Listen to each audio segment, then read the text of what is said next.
യിരെമ്യാ പ്രവാചകന്റെ പുസ്തകം 50-ാം അധ്യായം 21 മുതൽ 46 വരെയുള്ള വാക്യങ്ങൾ. ദിമത്സരം എന്ന ദേശത്തിന്റെ നേരെ ചെല്ലുക, അതിൻ്റെ നേരെയും സന്ദർശനം എന്ന പട്ടണത്തിലെ നിവാസികളുടെ നേരെയും തന്നെ. നീ അവരുടെ പിന്നാലെ ചെന്ന് വെട്ടി നിർമൂലനാശം വരുത്തി ഞാൻ കൽപ്പിച്ചതുപോലെയൊക്കെയും ചെയ്യുക എന്ന യഹോവയുടെ അരുളപ്പാട്. യുദ്ധത്തിന്റെ ആരവവും മഹാസംഹാരവും ദേശത്തിലുണ്ട്. സർവഭൂമിയുടെയും ചുറ്റിക പിളർന്ന് തകർന്നു പോയതെങ്ങനെ? ജാതികളുടെ ഇടയിൽ ബാബേൽ ശൂന്യമായി തീർന്നതെങ്ങനെ? ബാബേലെ, ഞാൻ നിനക്ക് കെണിവെച്ചു, നീ അറിയാതെ അകപ്പെട്ടിരിക്കുന്നു. നിന്നെ കണ്ടെത്തി പിടിച്ചിരിക്കുന്നു. യഹോവയോടല്ലോ നീ പൊരുതിയത്. യഹോവ തൻ്റെ ആയുധശാല തുറന്ന് തൻ്റെ ക്രോധത്തിൻ്റെ ആയുധങ്ങളെ എടുത്തുകൊണ്ട് വന്നിരിക്കുന്നു. സൈന്യങ്ങളുടെ യഹോവയായ കർത്താവിന് കൽദേ ദേശത്ത് ഒരു പ്രവൃത്തി ചെയ്യുവാനുണ്ട്. സകല ദിക്കുകളിലും നിന്ന് അതിൻ്റെ നേരെ വന്ന് അതിൻ്റെ കളപ്പുരകളെ തുറപ്പിൻ. അതിനെ കറ്റ പോലെ കൂമ്പാരം കൂട്ടുവിൻ. അതിലൊന്നും ശേഷിപ്പിക്കാതെ നിർമൂലനാശം വരുത്തുവിൻ. അതിലെ കാളയെയൊക്കെയും കൊല്ലുവിൻ. അവ കൊലയ്ക്ക് ഇറങ്ങിപ്പോകട്ടെ. അവർക്ക് അയ്യോ കഷ്ടം! അവരുടെ നാൾ, അവരുടെ സന്ദർശനകാലം വന്നിരിക്കുന്നു. നമ്മുടെ ദൈവമായ യഹോവയുടെ പ്രതികാരം, തൻ്റെ മന്ദിരത്തിനു വേണ്ടിയുള്ള പ്രതികാരം തന്നെ സിയോനിൽ അറിയിക്കേണ്ടതിന് ബാബേൽ ദേശത്തു നിന്ന് രക്ഷപ്പെട്ട് ഓടിപ്പോകുന്നവരുടെ ഘോഷം. ബാബേലിൻ്റെ നേരെ വില്ലാളികളെ വിളിച്ചുകൂട്ടുവിൻ. വില്ല് കുലയ്ക്കുന്ന ഏവരുമായുള്ളവരെ അതിൻ്റെ നേരെ ചുറ്റും പാളയമിറങ്ങുവിൻ.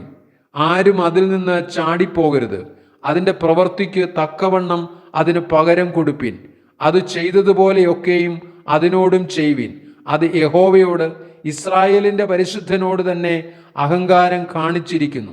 അതുകൊണ്ട് അതിലെ യൗവനക്കാർ അതിൻ്റെ വീഥികളിൽ വീഴും.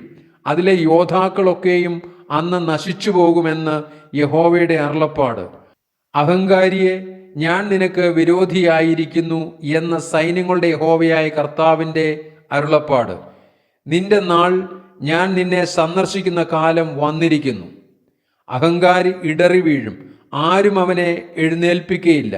ഞാൻ അവൻ്റെ പട്ടണങ്ങൾക്ക് തീ വയ്ക്കും, അത് അവൻ്റെ ചുറ്റുമുള്ള എല്ലാവരെയും ദഹിപ്പിച്ചു കളയും. സൈന്യങ്ങളുടെ യഹോവ ഇപ്രകാരം അരുളിച്ചെയ്യുന്നു: ഇസ്രായേൽ മക്കളും യഹൂദ മക്കളും ഒരുപോലെ പീഡിതരായിരിക്കുന്നു. അവരെ ബദ്ധരാക്കി കൊണ്ടുപോയവരൊക്കെയും അവരെ വിട്ടയപ്പാൻ മനസ്സില്ലാതെ മുറുകെ പിടിച്ചുകൊള്ളുന്നു. എന്നാൽ അവരുടെ വീണ്ടെടുപ്പുകാരൻ ശക്തിമാൻ, സൈന്യങ്ങളുടെ യഹോവ എന്നാകുന്നു അവൻ്റെ നാമം. ഭൂമിക്ക് സ്വസ്ഥത വരുത്തേണ്ടതിനും ബാബേൽ നിവാസികൾക്ക് സ്വസ്ഥത വരുത്തേണ്ടതിനും അവരുടെ വ്യവഹാരം അവൻ ശ്രദ്ധയോടെ നടത്തും. കൽദേരുടെ മേലും ബാബേൽ നിവാസികളുടെ മേലും അതിൻ്റെ പ്രഭുക്കന്മാരുടെ മേലും ജ്ഞാനികളുടെ മേലും വാൾ വരുന്നു എന്ന് യഹോവയുടെ അരുളപ്പാട്. വമ്പു പറയുന്നവർ ഭോഷന്മാരാകത്തക്കവണ്ണം അവരുടെ മേൽ വാൾ വരും. അതിലെ വീരന്മാർ ഭ്രമിച്ചു പോകത്തക്കവണ്ണം അവരുടെ മേലും വാൾ വരും. അവരുടെ കുതിരകളുടെ മേലും രഥങ്ങളുടെ മേലും അതിൻ്റെ നടുവിലെ സർവ സമ്മിശ്ര ജാതിയും സ്ത്രീകളെ പോലെ ആയിത്തീരത്തക്കവണ്ണം അവരുടെ മേലും വാൾ വരും. അതിൻ്റെ ഭണ്ഡാരങ്ങൾ കവർന്നു പോകത്തക്കവണ്ണം അവയുടെ മേലും വാൾ വരും. അതിലെ വെള്ളം വറ്റിപ്പോകത്തക്കവണ്ണം ഞാൻ അതിന്മേൽ വറുതി വരുത്തും. അത് വിഗ്രഹങ്ങളുടെ ദേശമല്ലോ. ഘോര ബിംബങ്ങൾ നിമിത്തം അവർ ഭ്രാന്തന്മാരായിരിക്കുന്നു. ആകയാൽ അവിടെ മരുമൃഗങ്ങൾ കുറുനരികളോടുകൂടെ പാർക്കും. ഒട്ടകപ്പക്ഷിയും അവിടെ വസിക്കും. ഇനി അതിൽ ഒരു നാളും കുടിപ്പാർപ്പുണ്ടാകുകയില്ല. തലമുറ തലമുറയായി അത് നിവാസികളില്ലാതെ കിടക്കും. ദൈവം സൊദോമും ഗൊമോറയും അവയുടെ അയൽ പട്ടണങ്ങളും നശിപ്പിച്ചു കളഞ്ഞ ശേഷം എന്ന പോലെ അവിടെയും ആരും പാർക്കയില്ല, ഒരു മനുഷ്യനും അവിടെ വസിക്കയില്ല എന്ന് യഹോവയുടെ അരുളപ്പാട്. വടക്കുനിന്ന് ഒരു ജാതി വരുന്നു, ഭൂമിയുടെ അറ്റങ്ങളിൽ നിന്ന് ഒരു മഹാജാതിയും അനേകം രാജാക്കന്മാരും ഇളകി വരുന്നു.